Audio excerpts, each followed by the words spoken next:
Picture this. You are seated at a really nice restaurant. The server comes up, takes your drink order, your order, everything's going great. Your food gets delivered by a food runner, and you don't see your server again until it's time for the check. And I want to say, just like a server that disappears on you while you're in the midst of a great meal, you're also possibly doing that to your clients if you are a creative service provider. So today I want to share my restaurant method, these 5 strategic touch points that you can use in your client relationship to make sure you are also not ghosting your clients, but instead really turning them into raving fans who can't wait to tell other people about working with you and who come back time and time again if that's how your business is set up. So I'm Lauren with The Smarter Creative. I help creative service providers work smarter in their businesses instead of harder. I spent 15 years in the restaurant industry. I started in high school and I was in restaurants until my 30th birthday. And it was really great. I actually thought I wanted to own a restaurant because I just love that hospitality side of things so much, but God had other plans for me. That's okay. So one time my husband and I went to a local restaurant and we were just gonna have some wine and like a piece of cake or something, and the bartender managed to get that to us, but then legitimately disappeared. I think she got a phone call, went in the back, and never came out. And not a manager came out to like check on us. No servers were wanting to help. It was a free for all. We ended up leaving cash on the table and left because we finished everything, waited another 20 minutes. She never came out and nobody checked on us. We were gone. And everything else, the wine, the cake, it was fine, but just having really bad service killed it for me. And another friend who was telling me about an experience where she went out with a group of friends to a really nice restaurant and the server disappeared, nowhere to be seen. They ended up having to go to the bartender to figure out if they could get some more drinks. And even the bartender was hostile, which is fine. It's busy, things are crazy, but also like this is what you signed up for in opening up a restaurant on a Sunday brunch. Like it's gonna be busy.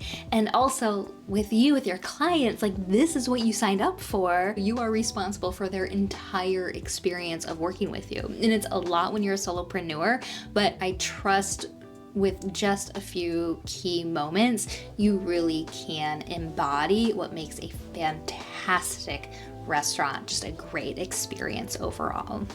So most restaurants have really key moments where they check in on their guests while they're dining with them. And honestly, like, these checkpoints are not over the top. They're just clear, they're consistent, they're thoughtful, but they're not all that big. Because what I want to make sure doesn't happen is by putting in systems to clearly communicate with your clients, you're not even more stressed out because now not only do you have to deliver an excellent output of like whatever your service is, but then you also have to like hold your client's hand the whole way. But you do. You really do. So the first touch point I want to give is the welcome, right? So most restaurants have a hostess table, and as soon as you walk in the door, you are greeted, hopefully with a smile. They're expecting you. They're so excited to see you, to work with you, to make sure that you're gonna get a great seat. If the seat is not available, they make sure you know where the bar is, you know where you can wait. Maybe they give you a pager or take your phone number so they can communicate with you. Like that welcome is the first impression as you walk into the restaurant. Your welcome with your booked clients is that, I would say, the email that they get as soon as they become a booked client. What this means is your booking process could look different than this, but most service providers I work with make their booking process is once a client confirms a package, signs their contract, and makes some kind of a payment. Once they do all of those things, then they're considered a booked client. So what I like to do is use Dubsado, but you could use other apps for this, but I love Dubsado. As soon as they do all three of those actions, Dubsado will send them a celebratory message, right? So that they know, like, I just walked through your doors and I'm being greeted. I know I just landed in the right spot and you're happy to see me. And it can be completely in your tone, but it's basically just saying like, oh my gosh, I'm so excited to work with you. I'm so excited to shoot your wedding. I'm so excited to build out your website. I'm so excited to work with you on this coaching package. I can't wait to see the level of change that's going to happen with you. And there's things you can do with that. You can send a welcome guide with what they can expect. If you use Dubsado, you can send a link to their client portal so they feel secure. Like, hey, here's all the information you just sent. Here's where you can find it. But really, it's just like, I see you. I'm glad you're here, and here's what to expect next. Oh, your table will be ready in 15 minutes. Oh, we'll be getting started within the next week. Oh, here's your homework that you need to get started on. Here's the link to your first coaching call. Like, what is that next step? Like, I'm so glad you booked, and then here's what happens next. And I would say this is amazing to be automated because there is immediate, I would say you're probably not necessarily getting buyer's remorse, but the quicker you can ease that confidence and that trust that they just gave you that sum of money and they are cared for, as quickly as you can like merge those things together so they're not waiting for that confirmation email and they're not sitting there wondering what happened, like, am I good? That really does provide a level of trust and excitement on their end as well. So that is the welcome. The next point I want to talk about is like the transition in between different phases you might have with your clients. So if you are an interior designer and you go from like designing to ordering and then like everything's just like on a vessel coming from who knows where, waiting to come, and you have months until things actually get delivered, that really can create like this black hole feeling of like, wait, where are we again in this process? Especially if you never address it at all. So what I like to do is if a client for me, if somebody gets their homework in, I like to send an email that says, oh my gosh, thank you so much for getting me your homework. Here's what happens next. So it's clear, okay, they just took this step in working with me. Now this is what's going to have to happen next. If you are a wedding photographer, a wedding venue, maybe it's like when it's 90 days out, you send an automated email that's just like, oh my gosh, I can't believe the wedding's just 3 months away.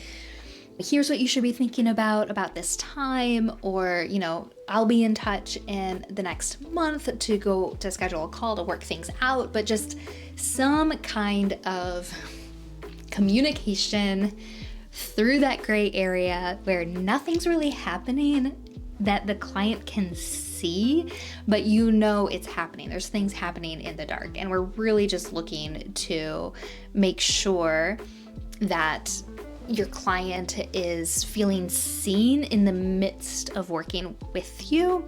So coming back to like my restaurant analogy, I would say this is the spot when drinks get delivered and then the server's trying to figure out, are we gonna do appetizers next or are we gonna go straight into the main entree? Like, it's there, the server is there to guide you through your experience, but maybe you have some control as the person dining as to what that next step is. But the server is really the one looking to come alongside of their guest and guide them through what that next step is. So these different transitions in these different phases. The next touch point I really think you need is a mid-project check-in. If your phases are really put out. So if you're a coach, you might have phases in between things after every call, but then maybe you work together for 12 weeks, maybe at the 6-week mark, you send a bonus check-in to just see, hey, we're halfway through our coaching sessions. Would you mind giving me feedback at this point? Like some kind of mid-project check-in. This may or may not serve you and your business, but it's something to consider. I even had a wedding venue who saw a gap in communication between their different phases of somebody who booked their wedding venue like way far out in advance. Like we're talking 18, 24 months out. Like they know their wedding date, they know they're going to be getting married at your venue, but that really happens at the very beginning or until like we get closer to the wedding date to actually start planning things. So they built in a communication point, a touch point for their clients where they legitimately call them and check in on them and see if they have any questions about the wedding planning, like how's it going, checking in, do they need any preferred vendor recommendations, but having it be a more personal touch than just a email that goes out, which I really like that. I think we can think beyond an automated email. Like where does a text work? Where does a phone call work? Where does a thank you note in the mail work really well, even while you're working with somebody? And I would say this is when you're at the restaurant and your main course gets delivered, and then shortly thereafter you get checked on to see how everything is. Does it taste right? I don't know, it's just like a solid checkpoint. Like we're halfway through this process. Are we good? All right, good. Love it. The fourth touch point, I'm gonna call the delivery prep. So this is setting some expectations before your final delivery. So maybe we're 30 days out from a wedding and we got all these things to talk about. Maybe you're a web designer and it's their final review of what needs to happen, right? We're almost to the end and here's what's to expect next. And so if you're sitting at a restaurant, the server cleans up your meal and then hands you the dessert, right? Your check's not being presented yet. We're not done here yet, but hey, here's dessert. Here's what it's going to look like for the tail end of this experience. And it's just really good to know because now you're getting to the end of your working relationship. And maybe if you're a coach and like you're having weekly sessions, your client feels more cared for in that process because they're seeing you all the time. But if you have a longer planning process or design process, especially if you're handling multiple clients at once, you need to think about what your client is thinking and how can you overly communicate what they are to expect. Because if you don't tell them what to expect, what are they gonna know? Like, are they gonna remember that timeline that was on your original beautiful proposal to them and you had a timeline on there? Are they gonna remember that or even remember to go back to that? I mean, maybe they will, but most likely not. And anyways, even if they do, you're caring for them more better by telling them what to expect, like reminding them and holding their hands and just making sure that they feel cared for and seen and that they know what's happening next. I'll also say this is a really good spot for brand designers or website designers to be really thoughtful with handing off final deliverables. So any video trainings, any other support things to get them up and running, to really be thoughtful about what's going to serve your client best in this moment. And I love a good video embed in a Dubsado form to just make it like really easy to watch and see everything. Ugh, so good. Just keep it all as simple as possible. And then the fifth and final touch point I think you really should have is the follow-up. So not only just asking for how their experience went in the terms of having a review made or asking for like, a Google review or a testimonial or something, but honestly checking in on them to see how they're doing. And if you are a wedding photographer, maybe it's sometime down the line where you check in to see if they want any more couple photos, or if you find out they're expecting and you want to offer family portrait just for past clients, you can do that. I really like automating those emails, but personally I like to have a for approval checkpoint in if I want to personalize them at all and make them really tied into the client to see how they are doing, but always start with a template. I always start with a template to send off at however many days after, months after, years after, right? That final follow-up, to make your people feel, again, seen, known, appreciated. Maybe this is a thank you card in the mail. I had a graphic designer when I was managing my one restaurant, and they did all of our menu design, menu board design. Like, she did so much for us.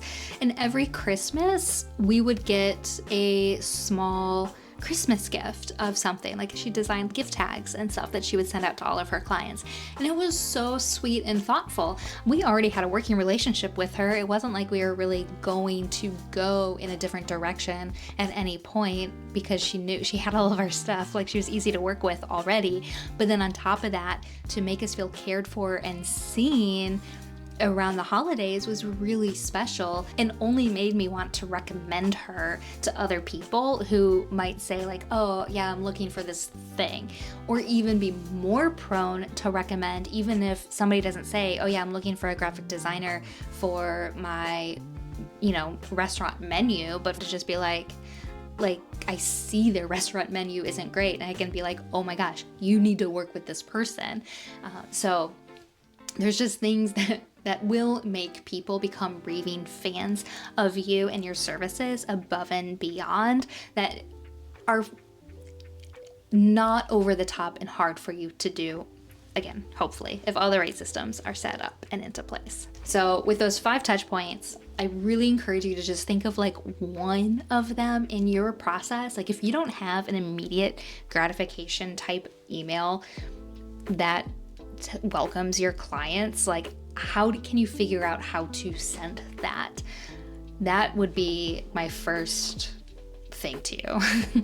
And then the other touch points as well, think through how could you add them. But the goal right now through this video, I hope that you're taking away, you don't have to do it all at once. And even me like talking about this, I was like, oh man, my follow-ups could be better. I could be better about checking in on my clients, offering audits after a year because businesses change and they do something different. Offering my services, but also just seeing like how they're doing, how their business is, what they're struggling with, and just learning and hearing more from them. I really would appreciate, like, I want to know I love my clients. Like, I want to know how they're doing and see if I can support them or if I can point them in the right direction of somebody else, but just catching up and hearing how life is. Like, I don't know, I really like that. So that's kind of like, even in my mind, like, oh, how could I build in a better follow-up with my clients to be in touch with them beyond just like that 30 days out, whatever emails that I do. And once you systematize it, like once I have to think through, I do have to think through what I want that to be, but once I do and I know what I want it to be, I systematize it once, and then it's good for all of my clients moving forward. It's not something I have to keep up on or keep tabs on. It's set up and good. So what communication spots does your business need to increase its touch points on? Are you creating raving fans in your business? If so, congratulations. I would love to hear just how much your clients love working with you. If you're struggling creating raving fans and you have no idea how to even set up these systems and you're interested in Dubsado, that's what I do. I'm a certified Dubsado specialist and I help people build the Dubsado of their dreams. As soon as I finish working with people, they're always like, oh my gosh, this is so much simpler, and our clients love it. Like that, I love hearing people say how much their clients love this system, because it is serving you and relieving some of the administrative pressure in your head to remember, like, oh, did I send that email? Oh, do I have that appointment scheduled? Oh, like, did they do that form? Like all of that stuff, we get it out of your head and into the system. But also your clients just feel so cared for and are more immersed in your brand experience when you have a clear system, when all of your forms are branded to you, everything like that. I love it. If you need help with your Dubsado, reach out to me. I've got a free clarity call down below. You can check it out. No pressure otherwise. I really highly encourage you to use whatever system you're currently using that you enjoy. How can it work for you even more so? And how can you just adjust some of the different touch points to serve you and your clients? Because we really are looking to create raving fans that just give glowing reviews, that are excited to tell other people about you, that market for you just because they enjoyed working with you so much. And I just, final reminder, you don't need to be, again, over the top with your communication. You just need to be clear, consistent, and really thoughtful about what your client is going through in the process of working with you. Have you ever even put yourself in their shoes and thought of them as the person that's dining at your restaurant table and you're the one providing the meal? With that context switch, what is that experience like for your clients? And are you truly caring for them? Or are they getting a beautiful, amazing meal? Because I guarantee your services are top notch. They're amazing. Your design, your photography, your marketing services, they're beautiful. Your meal is beautiful, but the actual service, does it also wow the client? Because guests to a restaurant, if the food's really, really, really, really, really good, they'll come back again, I guarantee it. But if the service is consistently poor, they're only gonna forgive that poor service to get the good meal so many times. And eventually it's going to change how people come to your business, talk about your business, if your client experience doesn't match the level of care that your creative, beautiful work and service does. All right, you guys, that's it for today. I hope you enjoyed this. Let me know in the comments below, and I will see you next time.